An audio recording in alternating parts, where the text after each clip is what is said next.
Okay, look at this is very much, in a sense, the part of the day that's open to you, the audience, and or the online viewers, to ask a different range of questions, to ask about the things that are perceived as critical to you, etc.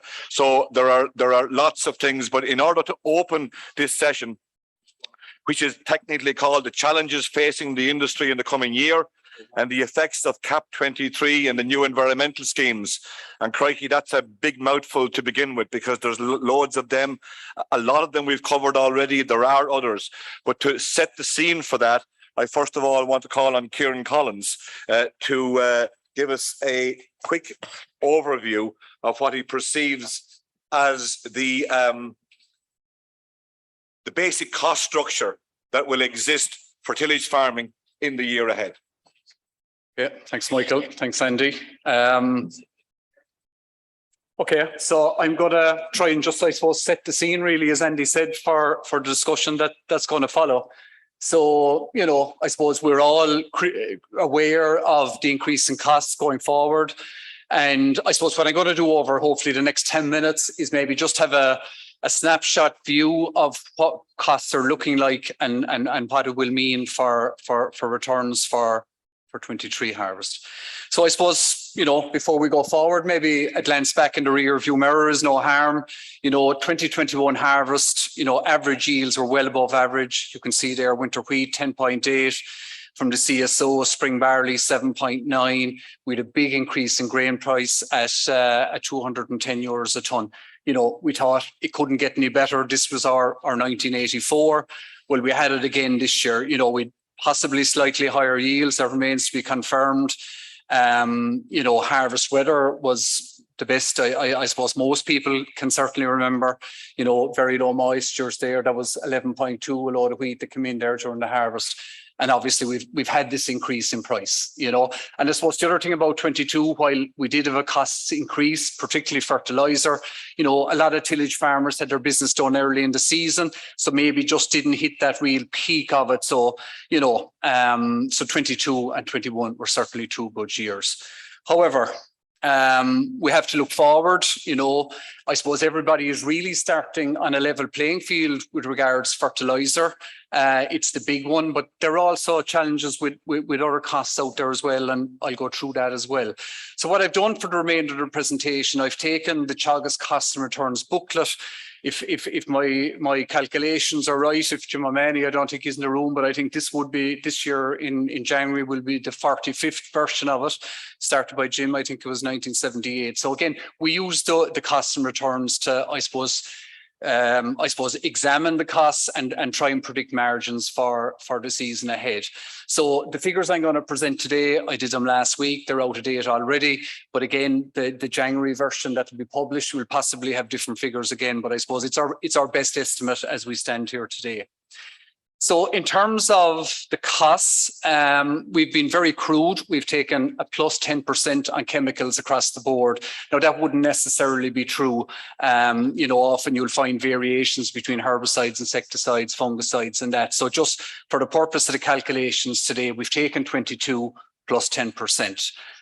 Seed plus 130 euros. That's the feedback we're getting there from the grain houses, or the seed houses, sorry. And we've added 5% to machinery. Now, just also it's worth saying the machinery that are used in the calculations are contractor charges, and we do an extensive review every spring of contractor charges. So again, that may change. We've just taken 5% at the minute based on 22.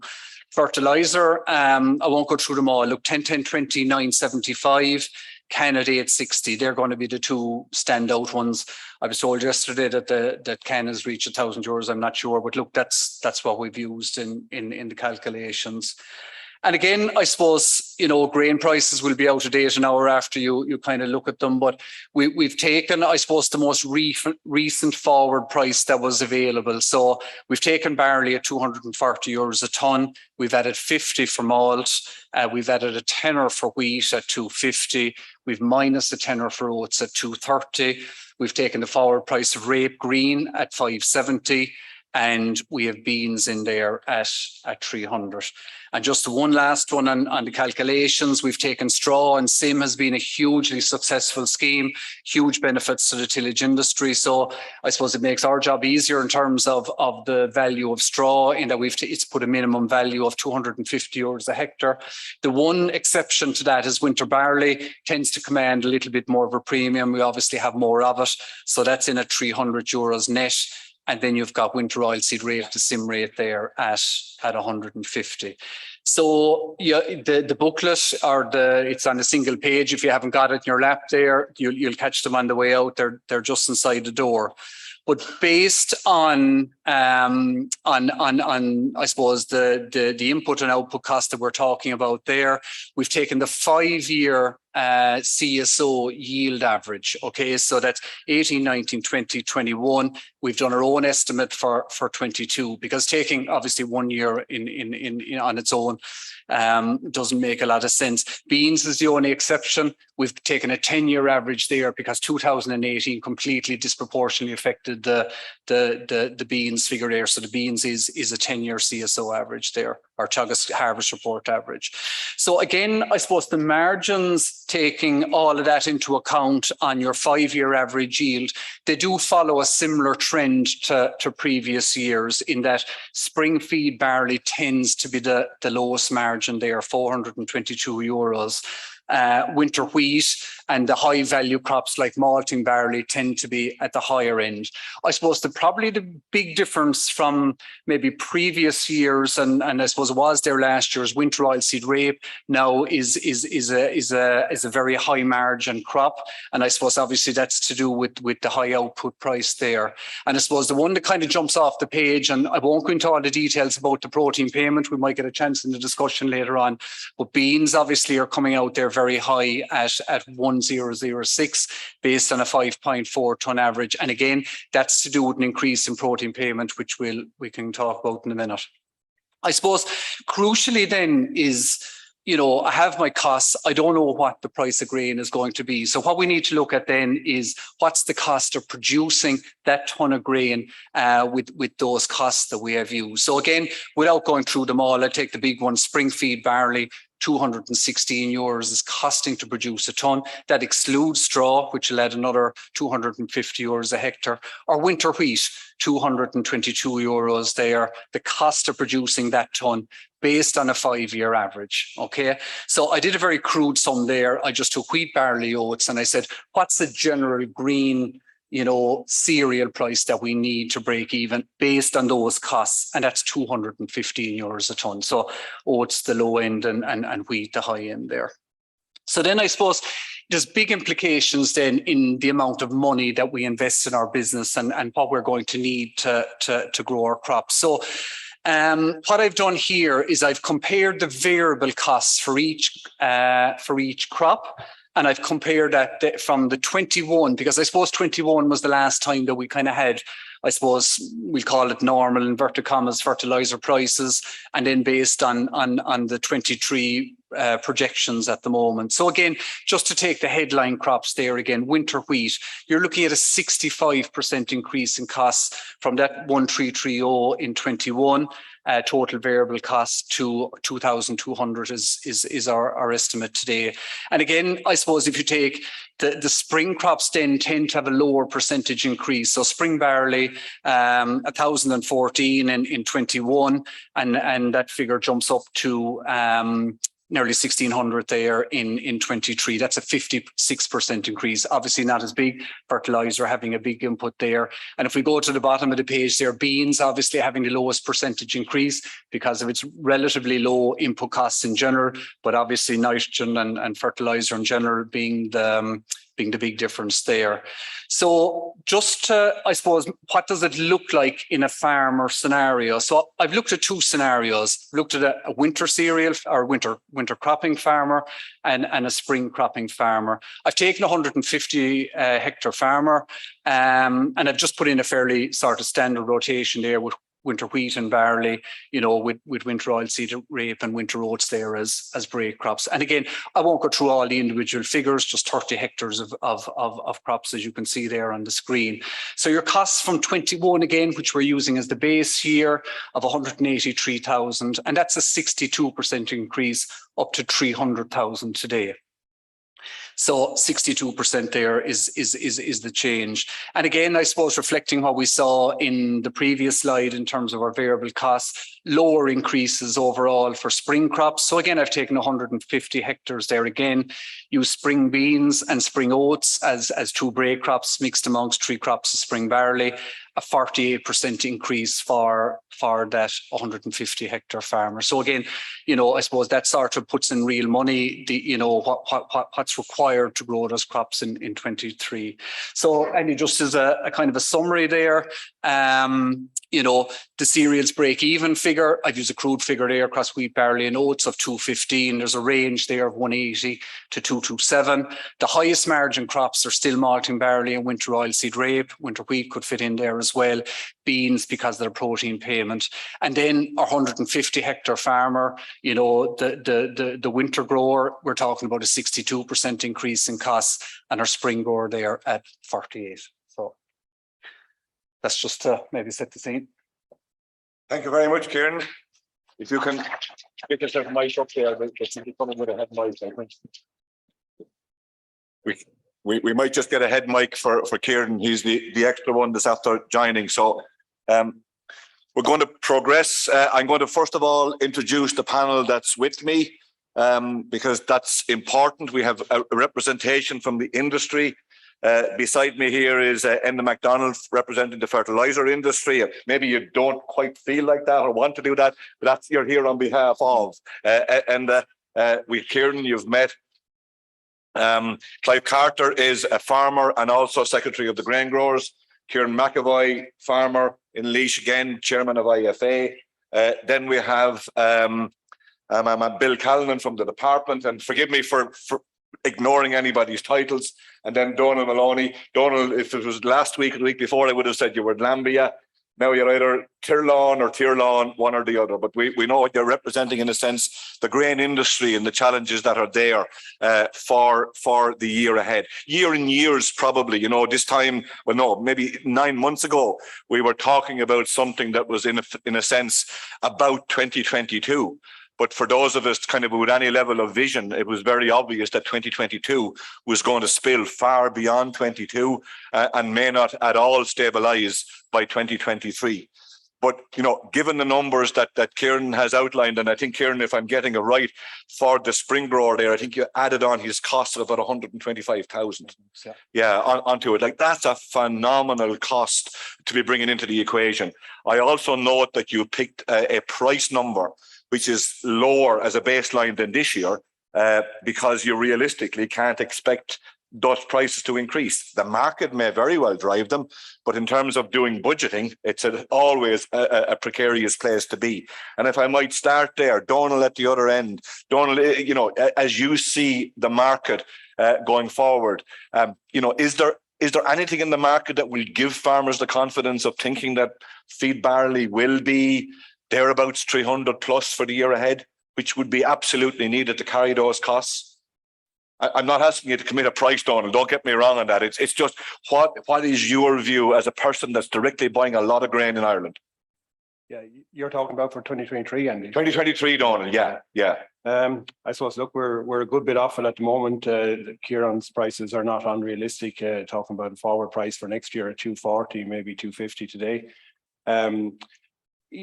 The general thing, I suppose, a lot of what you read suggests that, you know, grain prices have to go up. That's not a given by any means. You know, if you look historically, people think grain prices should go up because fertilizer price is so high at the moment. But if you look historically, fertilizer tracks grain rather than the other way around. And but at the same time, I suppose there is a scenario that if fertilizer prices are so high at the moment, and possibly an availability issue as well, you know, there's a sense that people won't grow grain, and that's not just in Europe, that could be worldwide, and that could drive prices up. But I think it's sensible to budget on what's there at the moment. I think because of such volatility in the market, and there has been such volatility in the market, it's reasonable to expect that prices are going to go up and down possibly over the next number of months. And I would suggest like that, you know, even if you've never looked at it before, forward selling is a great tool in terms of closing out risk. And that's the theme of the conference, I suppose, is how do you manage the risk? So if you look back at the previous 5 or 6 months, you know, we're looking at harvest prices probably somewhere in around €300 a ton, but prices have been as high as 350 or 360 euros a ton only a few months back. So opportunities will present themselves, I think, to take higher prices than we see today. And I think just people have to be prepared. And the best way of preparing, and the first step in preparation, I suppose, is know your costs and what it's going to cost you to grow the crop. And then you're in a better position to see where you're making money at some stage down the line. Thanks, Donald. Kieran, as a grower, yourself and Clive, in a sense, the same question, you know, how are you going to behave, change, alter the farming system based on the numbers that you see there presented? I suppose, thanks, Andy, for the opportunity to be here first anyway. But look, I suppose I don't have any magic answer to people have to make their own decisions ultimately. But I suppose regarding, you know, as Donald has alluded to, forward selling, and it's something I'm doing, and I know a lot of people here will be doing forward selling. You get it wrong, you get it right, but you're spreading your risk. And if you can take a position with forward selling that you're making a profit on reasonable sums and proper, you know, calculations, you know, that's probably something, you know, it's probably not, I would have said, Andy, since, you know, February, March, that crop 23 is the bogey crop here. You know, we could, you know, some of us had some cheaper inputs. We knew where we were going, markets were good, but I think crop 23 is the bogey crop. You know, we just don't know what's going to happen, whether fertilizer is going to be available, whether it's going to be €1,000 a ton, whether the war is over at Christmas and fertilizer collapses. I know Enda will have thoughts on that, but, you know, we just don't know. There's too many unknowns. So I suppose at some stage you have to question what crops you're going to sow. And both myself and Max were out in Europe as late as yesterday, and a lot of farmers making harsh decisions there on crops, both on some of it is down to weather phenomena as well. So I suppose the question is, there's huge risk there in the position that we're in with input costs. And, you know, we had a good year this year, but we're not always guaranteed high yields or great yields or anything like that. We have to be optimistic, and sure we all are as tillage farmers, in fairness. But, you know, maybe some of these crops that are taking less inputs to grow might be an option, you know. And I suppose the real question I'm going to ask on my farm anyway is, where crops didn't perform, you know, what's going into those fields next year? Well, you know, winter barley and winter wheat won't be going into them. And I think, you know, that's something, you know, that you have to really question. And again, I think it comes back to forward selling and forward buying, whether it's the right price or the wrong price. If you can kind of manage the two together and have a margin in between, I think, you know, some of the risk will have to be taken earlier rather than later, because we just don't know. Kieran, thanks for that. And if I could just make a comment in passing, that we're all very much aware, and you are the same as me, that all the indicators are at this point for a lower global production of grains for the 2022-23 harvest. But parallel to that is the other variable, which is the impact of a recession that's now regarded as being real, and what that's going to do for demand. And while demand for grains is generally more durable than the demand, say, for some animal proteins and the likes, if there's a reduced demand for them, there will in turn be a reduced demand for grains. And that's how things work through the system. And that's one of the big uncertainties that many of the big players in the market have today. Clive? Yeah, Andy, thanks. And thanks for the opportunity to talk. We can look at the analysis and projections for months to come, and we probably will. But if you don't have a crop grow or to sell, you won't have any margin. And I probably got burned a little bit. And this year for a client, you know, looking in the spring about coming back a little bit of nitrogen, and we did. And we suffered in the spring barley on proteins. We were way too low. And just looking at my own little projections, that I'd probably push ahead or try as best as I can to locate fertilizer and push ahead with the crops, because look at, as you say, all indications are that prices could go way up. You know, it is an elephant in the room that, as I've told you before, Andy, like there's only a handful of places that are producing more arable land. We're losing arable land year on year. We are seeing reduced harvests, more demand, more people, and something has to give. And I think there might be a bit of a lull at the minute. There usually is after harvest sometimes, but over the winter and potentially spring.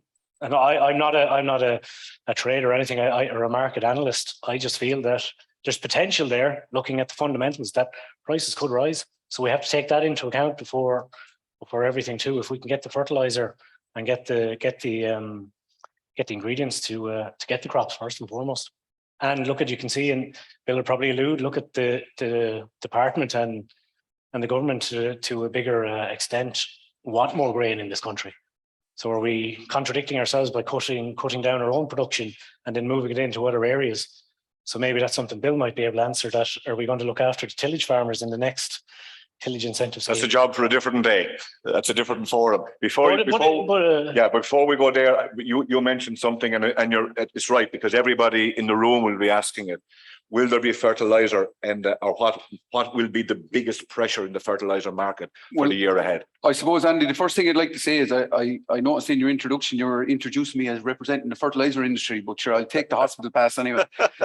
Look at, I suppose the lads are saying about risk, and it's all about managing risk. I suppose look at we'll say as regards the fertilizer supply chain and everything else in this country, we've always traditionally bought in a huge amount of fertilizer at the back end of the year.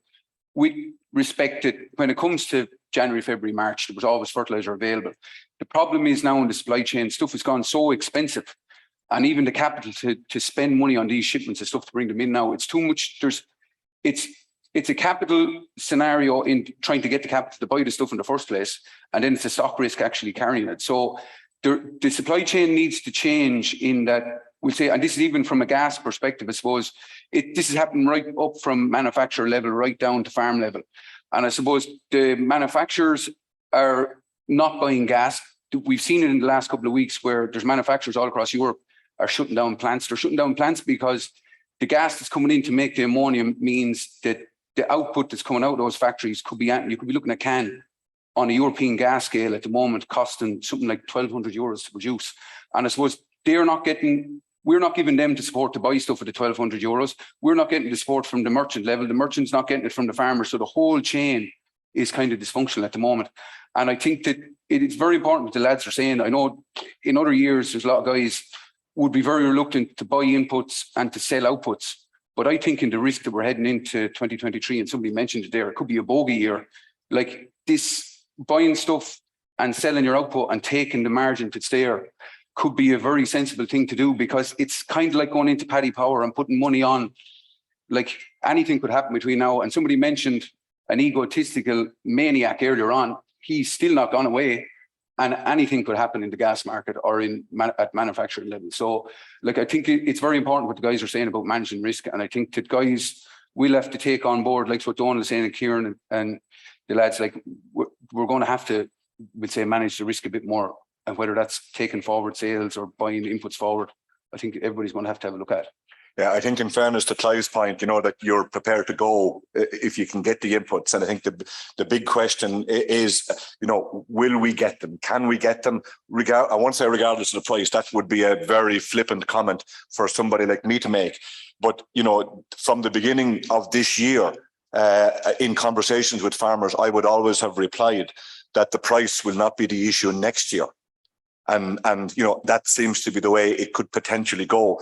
There's two things I think in it, and Enda, before I leave you, I think one is what the price will be and the overall availability. But the other issue is that Ireland is not a big overall market for fertilizers. We may use a relatively big amount per acre per hectare, but I don't know that we would necessarily be number one in terms of the needs when we're particularly being pushed onto new supply lines, because that's what the disruption of the, am I wrong in that? Well, I suppose, look, we're in a unique situation in that Ireland is probably one of the only countries in Europe to actually doesn't produce their own fertilizer. So I suppose with manufacturers, like we were in a scenario where last season before the war broke out, there's maybe 40% of the fertilizer was coming out of Russia.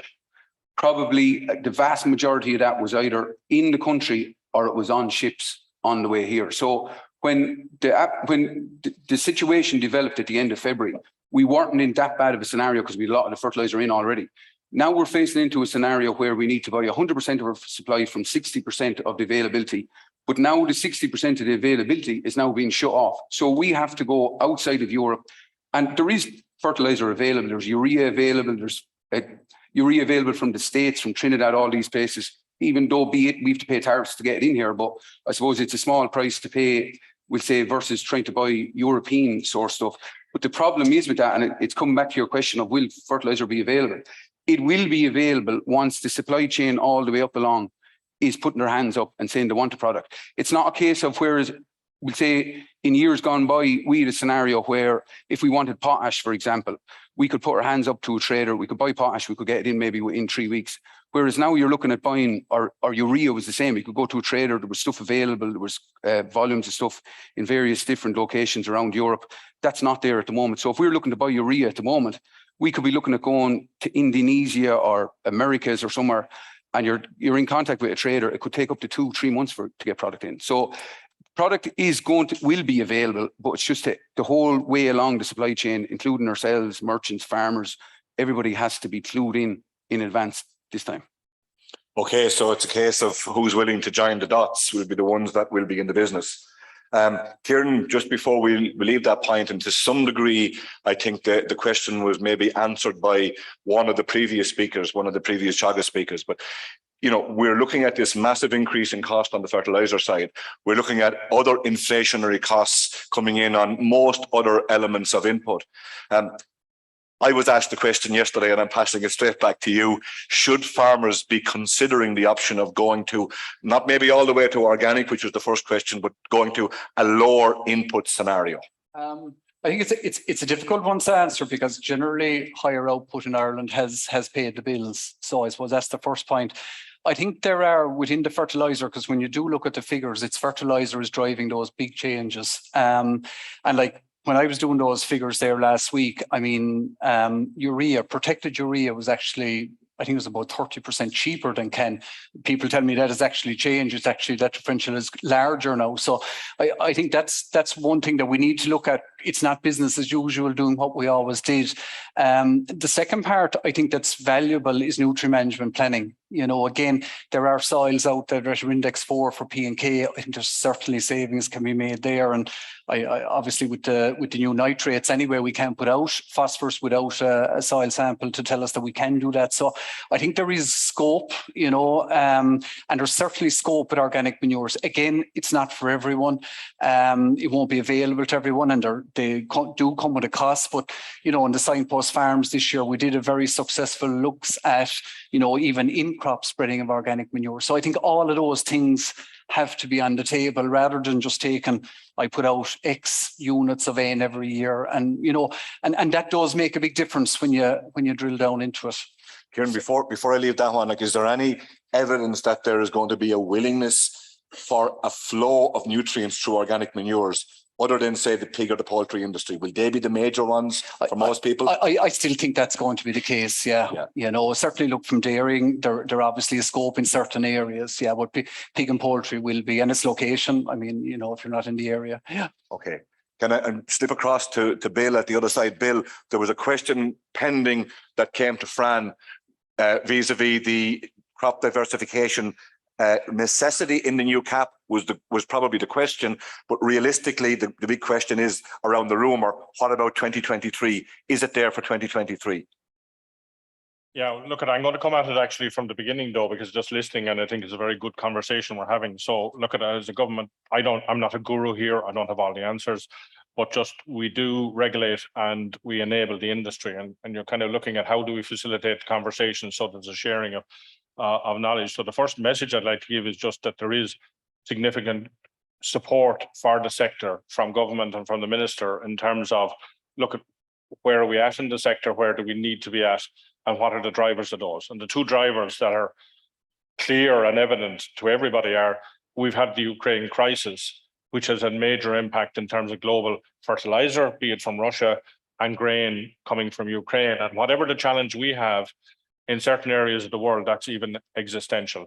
So what I mean by that is very simple. We depend on grain coming in here as part of our feedstock for the national herd or for usage. But you take areas like North Africa, they're actually dependent on it for feed for people. You know, and if you look at the Arab Spring, which was 2011 or 12 or whatever, that was all arising from inability to feed people. The bread price, the price of wheat had a massive political issue. So there's an inherent risk from a food security of having a destabilizing effect. And how do you manage that? At the same time, then we have the whole principle of the Green Deal and how do we reduce the impact on the environment, and how, I suppose, as a department, we support industry in terms of achieving those objectives. So you're looking for support measures that maybe tick a number of those boxes. And that's what really generated the likes of the Straw and Corporation scheme, which was very, I think, welcomed by the industry and has been very positive. As one industry person said to me, it sorts out, well, it improves land, it sorts out surplus straw, and it sorts out bad payers. So I suppose it's multiple objectives, and that would have been the driver in terms of the value of the scheme. And it was over 30,000 hectares last year, and I think it's nearly 50,000 hectares in this year. So from that perspective, the other side then was looking at our vulnerability nationally. We're only 16 weeks self-sufficient in grain, you know, and that would have driven the development of the tillage incentive scheme in terms of how do we get back some of that 50,000 hectares that we've lost since 2012. So we had a decline of about 50,000 hectares. There has been an increase last year, about 9,000 hectares. You know, we're certainly over 20,000 hectares additionality this year. I won't say the tillage scheme is responsible for it all, but certainly has supported that. So we've clawed back some of that from a policy. So just as an overall. On the specific question then you asked, which is, we are entering a new CAP. We've heard a lot of material today. There may be a lot of uncertainty in relation to it as you deal with it at individual farm level. But for cropping next year, the minister recently announced a derogation in relation to the application of that, which effectively means it's a farmer's decision what crops they plant next year, because you don't have the application of, you know, the crop rotation or the crop diversification required. So it's available to farmers to make that decision based on the best advice that Teagasc would give, or Andy will give in the journal, I'm sure, and taking account of what you'll hear in terms of fertilizer or the guides. The one thing I would draw attention to is to recognize that as Kieran really identified, was that if you look at that protein aid, we're going from 3 million to 7 million. That's absolutely certain for next year in terms of its availability. And if you look at the acreage this year, like it was static or fell slightly. So I would have thought a crop like that, or protein crops, let's say, there is an opportunity in terms of growing that because the aid rate will increase. It's not going to just keep going up, etc. But it has the potential to be significantly higher than it is today. And I'll let the guys talk about that, you know, and people can have that choice. But the bottom line is, there was a press release out last week, identified a derogation available for next year that people can crop as they wish. And people should just read that and see, well, look at how does it look. I'd still remind people, though, you need to be thinking longer term then in terms of crop rotation and how compliance, you know, we just don't walk away from it next year, but rather the crop mix and how it will contribute to long-term eligibility for crop rotation. Okay, Bill, thanks. Look, this forum is open to everybody in the audience. So if people have questions, get the hands up online, get the hands up. Are there some sitting online, Dermot? Okay, let's just try and deal with a couple of those. Or there can be a change of issues. It doesn't have to stay with the areas where we've been so far. Yeah, there's just a couple here online. One is really kind of gathering together the thing on forward set, or the availability of forward prices. And the kind of question is this, I suppose, the risk at this point is phenomenal. We need forward prices on fertilizer and grain together at a minimum. In other words, the two prices being available on the same day for someone to make a decision. So I think that's been partly dealt with, but I think they're asking the industry, you know, can they provide those two prices at the one time together, fertilizer and grain? I'll just take that one, Dermot, and we'll go ahead. Donal, if I can drop that on you, because I know like you don't have either of them today for the future, but you will understand the dilemma that all growers everywhere are in. That, you know, to make the commitment that either Clive or Kieran are talking about, it would be almost obligatory for the year ahead, even though it still may not happen and people will go as they always did because we're optimists by nature. Is it practical for the industry, possible for the industry to contemplate being able to offer both on the same day? Yeah, well, it's no issue with the grain, I suppose, and you know, most people will be aware that Tier Lawn, I have to think about that every time I say it now, but that Tier Lawn have been kind of leading the way maybe with offering forward prices over the last number of years, and we do have a text message go out most weeks on green and dried prices. We haven't been offering 2023 prices yet, and that's simply just not to confuse, I suppose, until we're finished the 2022 harvest in its entirety. But there are prices available, I suppose, any day for 2023 on grain and oilseed rape and possibly beans. On the fertilizer, we will have offers coming, and there has been a cash offer available, I suppose, over the last couple of weeks through the business manager team for people, and there will be further cash offers. To say that there'll be a grain price and a fertilizer price available every day might be, you know, a little difficult just at the moment, but there'll certainly be a grain price and there'll be fertilizer prices, I would say, regularly over the next number of months, or fertilizer offers available regularly over the next number of months from our side anyway. Clive? Just one thing on top of that, Andy. Something else that needs to be looked at from a farmer's point of view as well is price insurance. Can offer, particularly in this level of volatility, can offer farmers great risk reduction. I know it's in its infancy at the minute, but there's great potential there for farmers. Can I step back to Bill for a second? Bill, can government or the department do anything to help get that supply chain kicked off on the fertilizer side in particular? Is it possible to try and encourage people to join the dots from an official perspective? So I suppose look at just at department level, we have regular meetings, let's say within internally with a Ukraine group, let's say, to take all the issues. We meet with the fertilizer industry regularly, and I want to be absolutely clear. I don't want to be suggested as pro or again different sides of this, just articulating what we're hearing. And I suppose one of the things I have said around the fertilizer industry, you know, is that internationally, fundamentally, there's a difference in structure in that, you know, the fertilizer industry, where it's producing and selling, the price determines their profit in many ways. But I do have to recognize that structurally in Ireland, there's a difference in that they're wholesaling, that are buying and selling, and that does add a certain different dynamic. It will be for individuals certainly to make a decision in relation to that. But what we did do in terms of trying to coordinate a clarity from industry in particular was to set up the fodder group under Mike McGann. That's been meeting in relation to stocks of fodder, etc. And, you know, it needs to continually consider these different issues, you know, from a stakeholder point of view, so everybody at least has sight and they can make decisions based on the information as best it's made available, you know. So they're the fora in terms of where we try and ensure and I suppose facilitate discussion between the stakeholders rather than give guidance. And I'm not going to give guidance in terms of fertilizer, but it is clear that in the dynamic and certainly in our engagement in industry that it does stand out to me that there's a different structure in relation to that adds a risk, you know, and people then have to make decisions at farm level being aware of that. And you want to add to that? Just to come in there on your original questions you're asking, Donald, I suppose the problem with the forward sale of fertilizer prices today and the grain price is we actually can't, and I spoke about at the start, the dysfunctional supply chain. I suppose we cannot avail of a forward purchasing system for fertilizer. The only way we can actually forward buy fertilizer today is if we pick up the phone to the trader and we physically buy the product. Yeah. And even it's gone so volatile at the moment that we even seen a scenario 2 weeks ago when the gas price started taking, well, it actually hadn't taken the welly upwards. It was maybe 11. This is how crazy the thing is. 11 o'clock of a Tuesday morning, we were offered a cargo of urea. By 2 o'clock, we decided to take it. We went to go back to the trader. We couldn't actually get in contact with him. He rang us back on the Thursday and the price had gone up $185. So like we can't, and that's why I suppose the question earlier on was asked, will there be fertilizer available or not?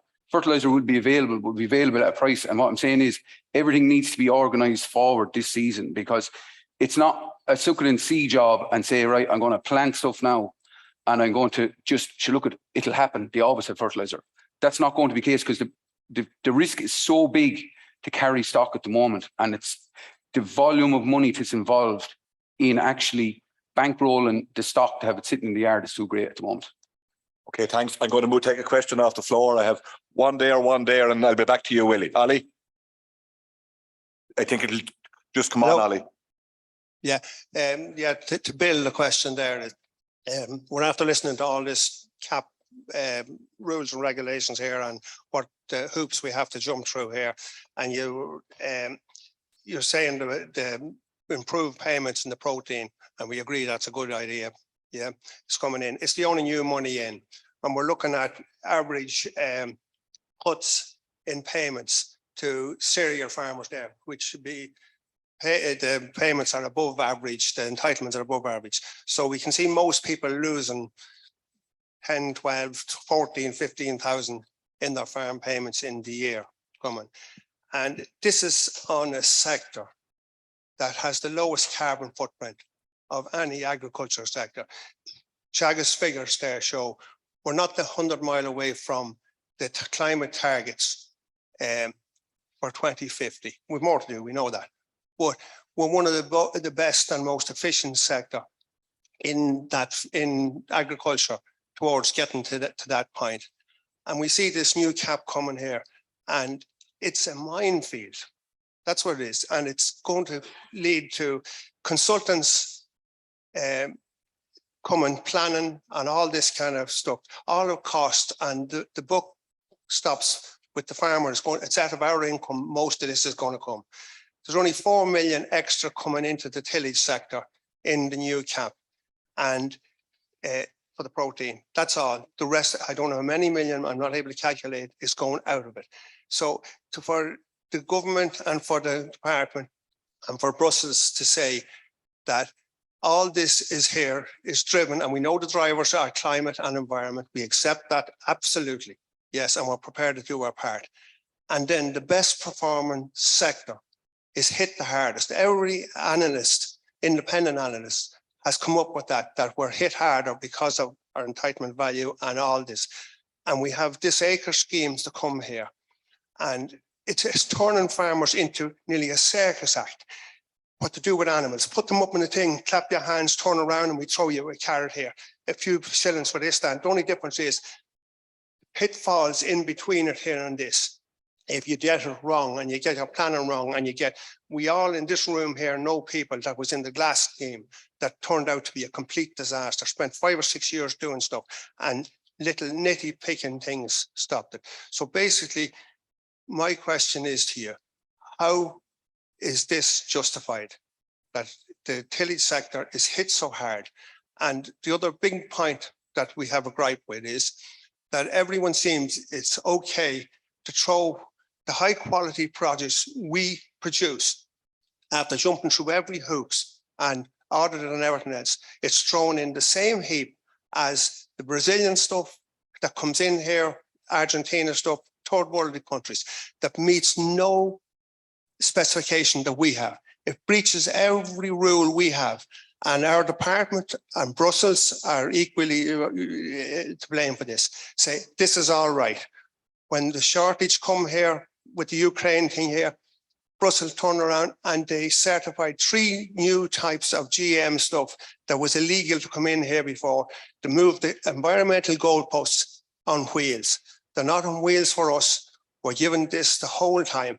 Our product, we're the only sector in this country producing food that can't sell it as Irish food, fully certified Irish food. It's dumped into the same pile that comes with all this other stuff, genetically modified stuff that if I or anyone else grew in this country, the department, the government would come down and put me out of business. And I think as farmers here and grain growers, it's time we stood up to this and made this a stand on this. Let us label at the food sale what's produced with Irish feed. It's different product and it shouldn't be treated the same. Thank you. I think that's a question for you, Bill.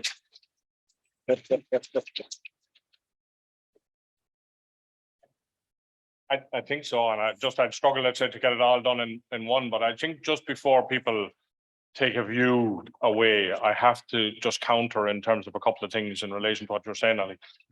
So if we look at it, the drivers, as you said, is that there's a greater requirement of delivery on the environment out of cap money, and that is undeniable, and it's going to continue to be the case, and it's going to continue to grow. And the reason for that is there's 252 billion of taxpayer money effectively going into the cap over the period across Europe. And there is an expectation of delivery on that. And the indicators were going in the wrong direction, whether it's biodiversity, whether it's climate, whether it's water quality. And that has been the big driver. Now, the reality of negotiating the common agricultural policy is it's done right across Europe. You have a group of farmers here who have a similarity, a commonality. You don't even have a commonality in Ireland, in that you could equally have a different group here tomorrow from other sectors arguing the entitlement should have been higher.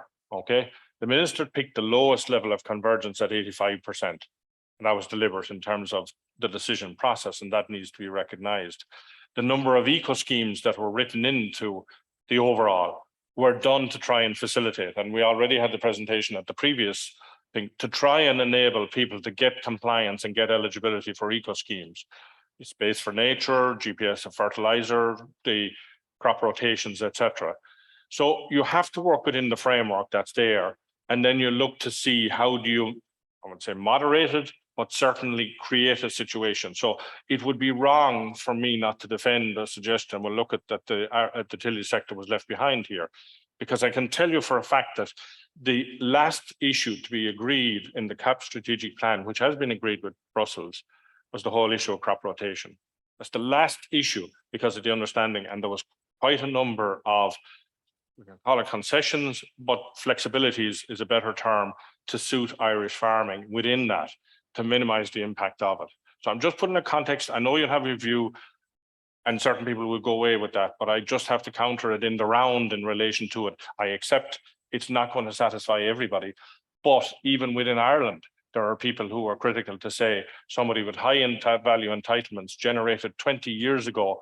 Well, I have a just as legitimate right today in relation to full convergence and maximizing that. So it depends on your viewpoint. But overall, I'm just saying in the round, the department has been very conscious of the tillage sector with a number of schemes. Even TAMS, by way of example, has paid out 30 million under the cap to 2,500 farmers for equipment for the tillage sector over recent years. And, you know, it's evidence again of saying, well, look at within the construct of the cap, which some parts we can't change, how do you then support? And I suppose that's where I just make sure there's a bit of balance in the debate. I mightn't change your view. Ali, will you take up that after straight? Because there's just some more questions there. I'm sorry, because I know exactly the frustration that's there.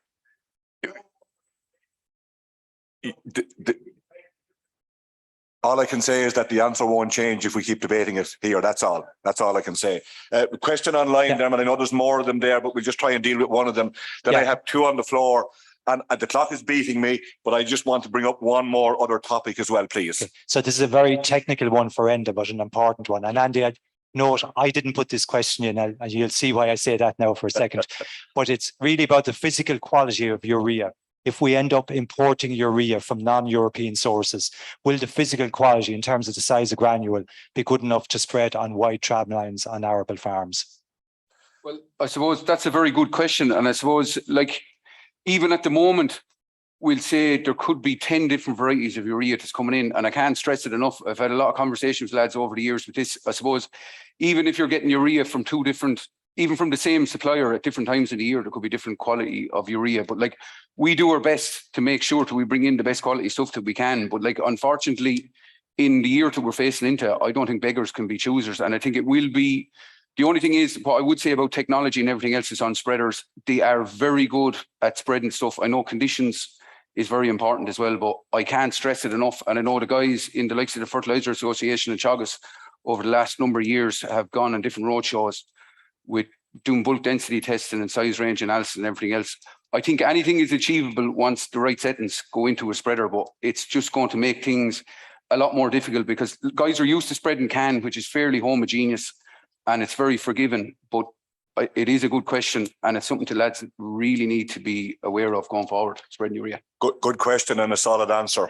Willie, I'm just trying to catch up with myself here. Yeah, while we're into difficulties, we're going to be in for the next couple of years. I was just wondering from Bill there, when could we be allowed to farm freely there, i.e. without the 3-crop rule for a couple of years maybe? Okay, that may not be in your gift, Bill, but it's the question is, is there a possibility that Europe will go another year to give us more flexibility?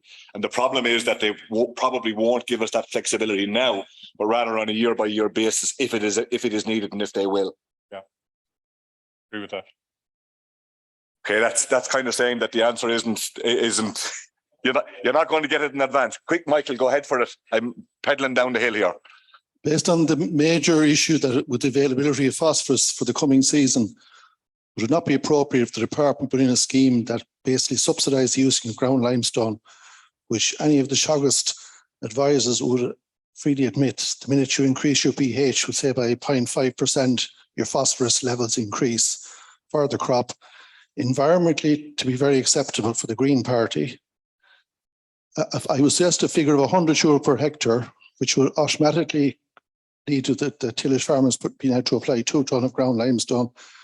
It'll solve the major problem with phosphorus being available for the coming season, and it'll be some nod to the tillage sector because at the moment they're not getting any nod. Okay, thanks, Mick. That's a solid comment. Bill, I don't know, Bill, do you want to just have a very quick comment on that? I have one more up the front. No, look, in terms of schemes, like the department is always constantly reviewing. That's always in the constraint of budgetary discussions and political. So I can't get into it really, but I hear what you're saying, okay. Clive, you have a quick comment? Yeah, just maybe it's a bit on Ollie's point there too, but well, we have some of the department people here too. One thing within CAP that hasn't been acknowledged really is the inflation aspect of it. I was working it out on my own payment this morning that if you base it on what it's going to be in 2026 versus what it was in the mid-2000s, the buying power of what it is 32% of what it was. And we're a small farm, and I can tell you it doesn't get much fertilizer now. And like Ollie, we do as tillage farmers feel that we are the bottom of the pile in many ways, and we're only really wanted when there's a crisis or a fodder crisis. And it is evidence, and I know it's a small issue, but on the acre scheme, the figures are put up there. A grassland margin in an arable sector is 38 cents for 3 meters, wherein if you were putting in a grassland margin in a grassland, it's €1 for a 2 meter margin. And I know there's fencing and things, but there's a big variation there, a big disproportion for tillage farmers. Kieran, do you have a quick comment on there to make before we go? Yeah, well, look, I suppose just on the ground limestone or on the lime scheme, as the IFA Tillage Committee, we've met the department on that and we have suggested it to them, and we would be expecting that they might make some movement on it. But obviously, it's not announced or anything like that yet, so it's something we have flagged with them, among other ideas. So look at there's plenty of things that we're working on and trying to develop within the department. And in fairness, there is a good open relationship there with the department on certain ideas. And I mean, like the straw incorporation scheme is a big help, and the extra protein. Now, there's still a lot of money going out of tillage farmers' pockets this year, and CAP is going to have a detrimental effect on tillage farmers going forward. And we'll have to try and see can we develop some scheme for tillage. I think that's the important thing, that existing tillage farmers need extra support, especially during these volatile times, Andy. That's the money that's going missing. That's what you're trying to do. Yeah, and try and protect them. Yeah. Kieran? Just a small point on the crop diversification. I realise you're tight on time, but I think it's worth saying we'd all love the freedom to farm exactly the way we want. But at the same time, crop diversification is a good thing. And I suppose the team of today is about how do we manage risk. And the biggest way I could see of managing risk is have a diverse range of crops on the farm, and especially the likes of, your proteins, your beans, which will pay. There's money in the bank, the likes of winter oilseed rape. Durham Forestals trials there showing, substantial increases in the succeeding crops. So, I just wouldn't say that because my spring barley was brilliant last year, I'm going to dump my winter barley and put all my eggs in that basket. That's all. Valid comment. Alan, make it very short if you can, please. Thank you, Andy. This has been an excellent conference. I will confine myself to bullet points so that I can complete what I have to say within about 1 minute. Oh, go for it. Go for it quick. Okay. We are in very rapidly changing times. I think everybody knows that, and Putin has proved it to us. But there are many things which are happening in plain sight, and we have to adapt. And one of the items that agriculture everywhere is going to have to do, and that is reduce its carbon footprint. It is, and I will, as I say, bullet points, daily, every day, every 24 hours, there are 6 issues. Desertification is at the rate of 80,000 acres lost per day. Extinction at the rate of 30 of all different species per day. Global warming, thanks to Bolsonaro and others, 200,000 acres of rainforest lost per day. Overpopulation, or if you like, increasing population, if you wish to be less emotive, 234,000 people more to feed today than there were yesterday. Pollution running at 10,000 tons of plastic in the sea that shouldn't be there and will probably affect it for centuries. And 6th and final is the clean water issues. Clean water is simply getting in short supply on a daily basis. We even had water being transported to Kerry the other day. I didn't hear any mention of anybody in the panel, and this is not a criticism, it's an observation. I think you're all excellent people. And that was the brilliant opportunity that clover and nitrogen fixation would give. It requires a higher level of management, but I believe the sector has got to be looking at that in the longer term and reducing the amount of animals that we're producing and producing direct food for people. I leave it at that, and I'd be interested to know what the panel feel. Thank you. Thanks, Alan. But unfortunately, I'm not going to give the panel the option to talk because we're virtually out of time, and I have one other thing. If you don't mind taking it up individually with somebody afterwards, and that is that, look, I know there's people hanging on online as well, but just we're talking in the main about the things that we know about for next year. We have kind of clarity on them, but there's another elephant in the room for tillage farmers that's kind of really only going to come down on us next year, and that's the whole review of the Sustainable Use Directive and the challenges that that's going to give us in terms of a 50% reduction in pesticides. Now, we should all have a basic objective to try and minimize them. That's absolutely true of us all in our business because they represent real cost. But there's a potential challenge coming in there. The 50% is one of them. Another one of the things that kind of bound up in it is the challenge to the independent. It uses the word independent advisors to go on to every farm to clear the use of pesticides, and whether or not that actually fundamentally could change the structure of our current retail business, where a lot of our agronomy, indeed the bulk of our agronomy, is coming direct from businesses that are involved in the commercial selling. And nobody kind of sees an awful lot wrong with it, but the suggestion is that it may not be allowed in the future.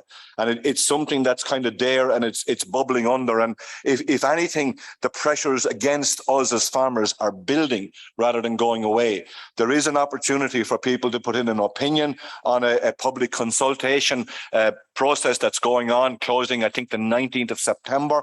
But I think one of the questions, if I can just drop the last one on Bill, you know, as a government representing us as an important industry who want to try and grow our businesses, and the minister says he wants to see an expansion in tillage, but if we have more acres, we have more pesticide. If we have more pesticide, we're in breach. And how does all that happen? Bill, have you any kind of light that you can shed on just the direction of travel on this? So the facts are, look at the Green Deal drives the changes in legislation, and that's the same whether it's nitrates or whether it's pesticides. How do those regulations achieve the objectives that are set by the Commission, by the European Parliament? That's the Green Deal. They published, as Andy said, a draft regulation in June. They have a public consultation. People should engage on it. It'll take 12 to 18 months, however, to negotiate this. Okay, it'll take quite an amount, and we will be engaging with stakeholders, including publicly. And it will be important that people in this room and others have their say in relation to that. That will inform us in terms of what are the issues from an industry point of view. As I said, we enable and we regulate, and that's going to be critical. And I would urge people to have their say, because I can assure you there'll be plenty others who will be clamoring to have their say as to what should happen too. So it needs a balance in terms of this from everybody, and that's the way we approach it. And I would urge people to engage when that happens, because we will be engaging over the next 12 months with people and stakeholders in terms of what's coming down the line, certainly informing our own position. And thanks, Bill. The critical thing is to engage because the consequences of this are serious. And I know that members here, the panel members, would be very willing to give a comment. But look, I'm completely out of time. I'm apologising to people for the fact that I've already held you probably at least 5 or nearly 8 minutes over. So thanks very much for bearing with us. And I'm going to call on Michael to make the closing remarks. And if you can show your appreciation for the panel, please. Thank you, everybody.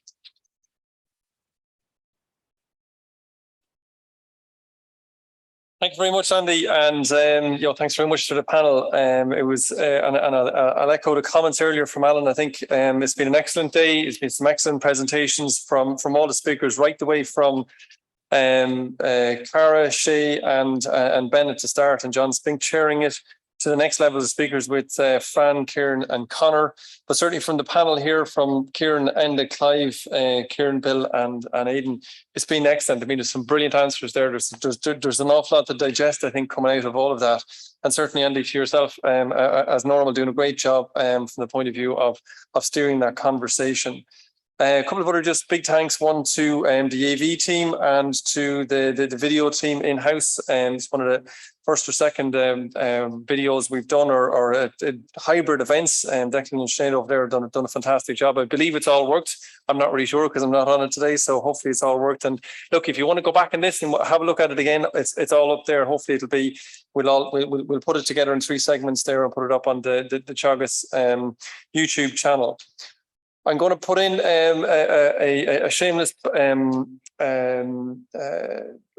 for our the podcast that we do, the Teagasc Tillage Edge podcast. If you're not listening to it, we have a lot of people listening to it at the moment. If you're not doing it, have go on to it. It's going out every Thursday, and lots of good, interesting topics. We've had many of the people here at the top table speaking at it, and indeed other people as well.